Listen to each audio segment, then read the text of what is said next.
अनकही दोस्ती। कहानी की शुरुआत हुई एक छोटे से गांव में, जहां रहते थे दो बच्चे, राजू और सुनील। दोस्ती का आगाज हुआ था जब वे एक दूसरे से मिले अपने छुट्टियों में। राजू: नमस्ते सुनील, मैं राजू हूँ, तुम्हारे जैसा आनंद लेने वाला मित्र। सुनील मुस्कुराया और उत्साहित हुआ। नमस्ते राजू, कैसे हो? राजू ने बताया कि वह एक पुराने पुस्तकालय में नौकरी करता है और उसका दिल पढ़ाई में है। सुनील की आंखों में उत्साह छाया हुआ था। मुझे भी पढ़ाई में बहुत शौक है, कहाँ मिलेगा यह पुराना पुस्तकालय? राजू: चलो वहां एक दिन घूमते हैं, पर 1 मिनट का विराम लेना जरूरी है।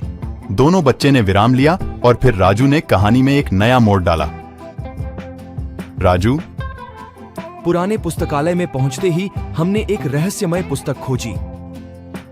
उसमें एक पुरानी चिट्ठी थी जो हमें एक अद्भुत सफलता की योजना बताई। यहाँ रुकावट लेकर राजू ने इंतजार करने को कहा। सुनील: कैसी योजना थी, बताओ ना।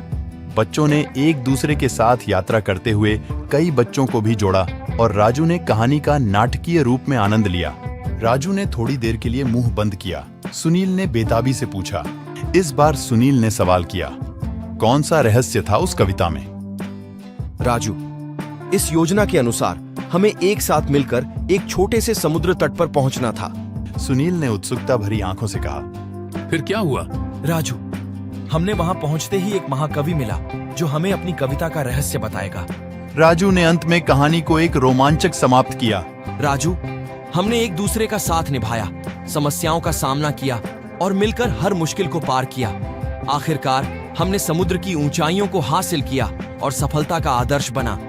और इस योजना का सबसे अच्छा हिस्सा था, हमने सब कुछ मिलकर किया, साझेदारी, मित्रता और सफलता। राजू ने धीरे से आवाज बढ़ाते हुए कहा, और इसी मित्रता के साथ मैं तुम्हें भी आगे बढ़ने का प्रस्ताव देना चाहता हूँ। हाँ, हमें साथ मिलकर कुछ अद्भुत करना चाहिए। और इसी नोट पर राजू ने कहानी को समाप्त किया।